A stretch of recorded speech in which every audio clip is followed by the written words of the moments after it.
Hi, everyone. Hey, welcome back to the show. We're winding it down. It's late Sunday afternoon. We're starting to see people kind of buy everything that's left on the shelves, emptying the rod racks, taking what they need, picking up those things that they're going to take to the cabin with them or out on the boat with them next time they go. But before we go, I want to introduce you to one more individual at this show.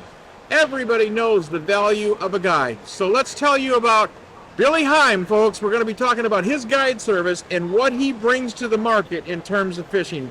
Billy, welcome to the show. How you doing? I'm doing great, and how are you doing today, Bob? Awesome. Tell you awesome. This has been a good show. This floor has been absolutely incredible for all 4 days. It's been a very, very good. It's been enlightening to see people back out and enjoying what's going on in this marketplace because it's been crazy. How about you? Crowd's good? I agree the same thing. One of the biggest things that we do from our booth is when the people would be walking by, our first response to draw their attention would be to say thank you very much for coming to the show. We greatly appreciate you coming for us and the show staff. And I will say that we have had nothing but the strongest reviews and incredible people with families telling us how much fun they had and how much stuff there was for them to do. Yeah, I think you hit it on the head. Families. Yesterday and today, the families have been heavy in here.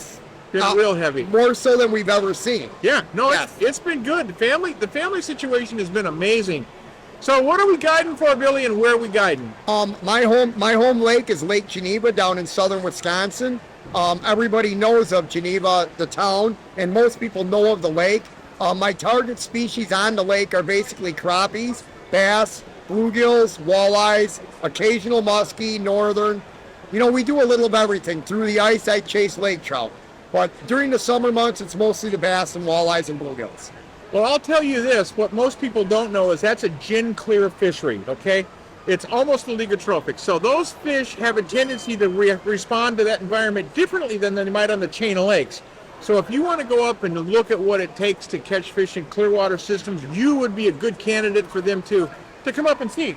Yes. On the clear water lakes are generally, one of the biggest differences is you must find a way to allow your presentation to look more natural.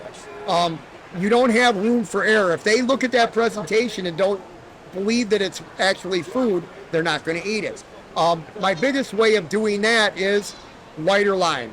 Gin clear waters call for very light line. I like using fluorocarbon, and I most of my baits are very small, plastic, and natural. Well, all of that works for me because I totally agree with you. When you have a situation that's clear, those fish are a lot more sight sensitive. So if you're coming into their zone, if you're avoiding their zone with something that's bulk and loud and bright and what have you, in terms of your lines, you know, you got color of line makes a difference. The type of line makes a difference.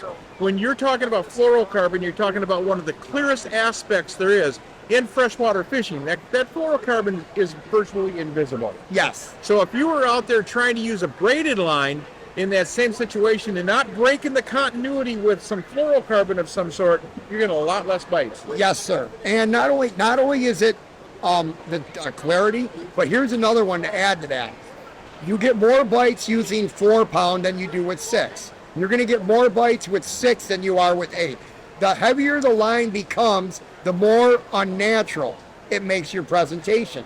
So when I'm using a presentation that is geared not as a reaction bite, but geared as a finesse feeding bite, I want the thinnest line available that I can use for the situation. If I'm fishing in weeds, I'll stay away from the 4 and I'll run with 6. But if I'm outside the weeds, I'll go to the 4, and that allows me to get more bites, more hits. That allows me to get more hookups, and it allows the clients to land more fish. All right, let's talk species real quick. Crappies, you're guiding for crappies. What is the time of the season that you think the angler out there that's listening or watching or maybe involved would want to come fish crappies with you? My favorite, and for me, the best time for the crappies is from the time the ice goes out until about the end of April.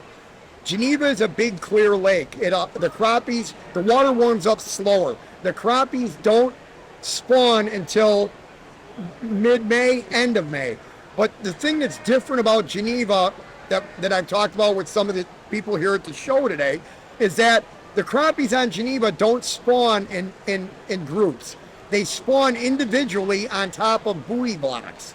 So once they go on spawn, it's not like you can go into an area and find a bunch of them. You got to go from buoy block to buoy block, and they spawn right on top of the block.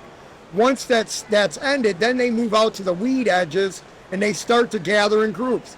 That is about mid-June. That is also a really great time to fish for them. Now, for me, once I get to July, I back away from them. And it's not so much because you can't catch them. For me, it's more, I really don't want to target any one species, especially species that I know are going to be taken out of the lake to eat, which is incredible, for a long duration. I tend to have different group times that I fish them, allowing me not to overexploit the situation. I think people would be amazed if they really realized crappie spawning habitat. Okay, most people don't realize that that's the last of the panfish group that spawns in the system. They're the last ones. They're spawning as late as June in a lot of systems, where people think when they get out there in that ice out and they get a chance to go fish crappies, they think they're fishing a spawning crappie. They're not. They're fishing a pre-spawn crappie. And that being said, you have to be aware that those pre-spawn fish are carrying the eggs, okay? If you're on a bite and the bite window is going for you well, you want to make sure that you're very cautious in what you harvest out of the system at that period, because they're only weeks away from delivering that next generation. So take what you need. The males you'll obviously be able to see have got smaller bellies. They're not carrying the eggs. If you're going to harvest for the table, panfish, that's what we all do with them. Mm-hmm. Then choose the right ones when you do it. You think that's about in line with the real thing? Oh, yeah, that's exactly. One of the things I found on Geneva, and here's a neat thing for everybody to know. The males will move in first. The biggest males in the system will be the first fish to come out of that deeper water and move in. Basically because they're big bulls, they're the top of the line of their predator. They're moving in to pick areas, not to spawn. They're just picking areas that they like. Now the second wave is going to be your younger males, because the females, when I'm seeing this, there's no food shallow. The minnows are all out deeper. The females stay with the food, with the mimics, shiners, out in that deeper water. The males will move in. Now, the neat thing about that is, and I tell everybody this, and it's kind of ironic, when the males move in, there's no food. When you throw a bobber and a minnow, they eat it. That's why that bite is so precious at that time. And it is. You did hit that, though. You want to make sure and take a few of the males, and not overdo it, because crappies are a great tasting fish, and a lot of people like eating. And they're good in cold water. Let's move on to the walleye real quick. The walleye are a different fish. They use the water columns differently based on their temperature ranges. When should people be looking at Billy for the walleyes? Because that's probably, I'm going to guess, I may not be accurate on this, but I'm going to guess that the walleye, is probably one of the most prominent fish that people want to catch. Yes. Well, now, for me, it's been the smallmouth. Oh, really? Now, that is because Billy is a smallmouth guy. Ah. Now, here's another thing to think about, though. Lake Geneva walleye population really, it was because of the DNR and extended growth, and it was because of Walleyes for Tomorrow organization. Them two things have brought the walleye population on Geneva back from the grave. Okay? So I spent lots of years on the smallmouth. Now, the walleye spawn at about 46 degrees. So a lot of times it's a week before opener, just a hair after opener. Me personally, during the month of May, I'm chasing smallmouth. My favorite walleye bite in the lake is from July until the end of September. I'm fishing at night. Now, everybody that knows Lake Geneva knows how busy it is. I'm fishing at night when the lake mellows out. Not only that, but I'm fishing what I call a bug bite. The walleyes are feeding on bug larvae that's hatching, coming off the bottom and going to the surface. I don't have to worry about wearing, bibs. I don't have to worry about sitting out in 10-degree weather.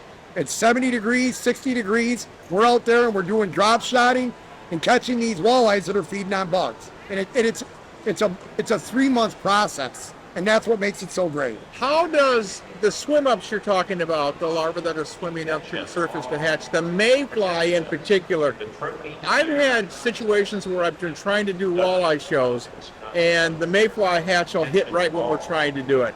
And it becomes somewhat difficult because those fish are gorging themselves on that mayfly hatch. Same thing happening there?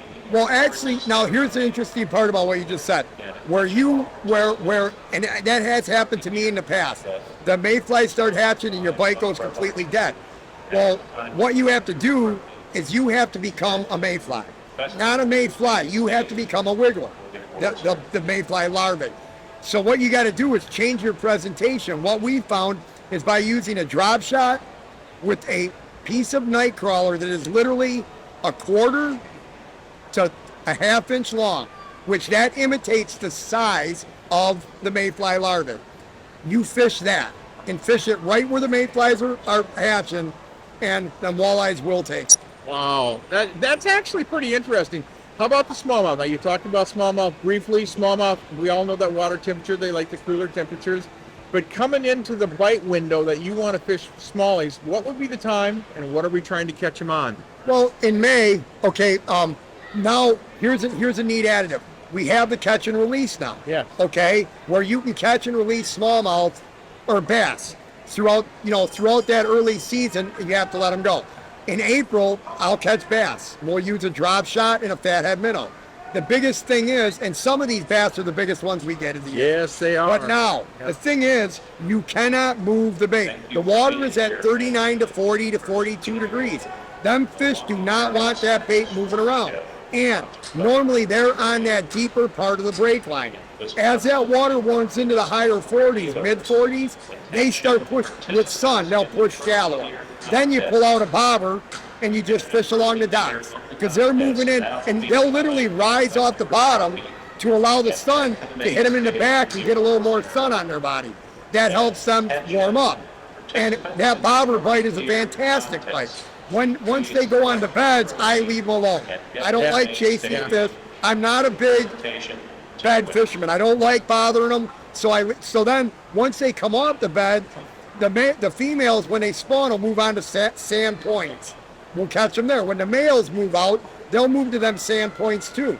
Well, when they come out there, the females will move deeper. The males will stay in that 12 to 18. At that point, I'm throwing a Carolina rig with a little plastic. I'm throwing a football jig. I'm throwing a Texas rig. But I'm using smaller baits at this time. And generally, I like a cray bait or a little bitty, like a chigger craw type bait, beaver style bait. But you're working the bait slower. As summer comes, I actually catch as many smallmouth as I do walleyes when I'm doing my bug bite. The two of them will literally be together. They coincide. What people don't realize is smallmouth, be it a male or a female, can get equal in size. So you could get a 7-pound smallmouth that's a male and a 7-pound smallmouth that's a female. Another thing people don't realize that smallmouth in oligotrophic systems, in clear water systems that generally run cooler, they are a slow grow fish. It takes a long time to get a 5-pound or a 6-pound or even less, a 7-pound fish. So when you're in the presence of these big fish, the 3s, the 4s, the 5s, the 6s, that you can be handling males or females, not being able to tell the difference, but as they get bigger, you gotta put those fish back. Billy, how about muskies? You mentioned muskies. I didn't even think about Geneva for muskies. Well, that was one of them. Now that's another neat aspect. The DNR worked with the muskie clubs. The DNR allowed, the muskie clubs went to the DNR and they said, we want to put fish in Geneva. Well, why did they want to do that? Because the lake has such an abundant forage base. It's got size, it's got depth, and it's got something else, ciscos. Are we talking spotted fish or barred fish? No, we're talking, they were talking natural, the naturals. Natural fish. Now, there is some tigers, and there were some bars, but I do know they did a strain of the Leech Lake. I don't know as much about the stocking aspect. Okay. That's something that I gotta learn about. But I will say this: they've been doing it for 5-6 years. Now the first group they put in there were 28 inches.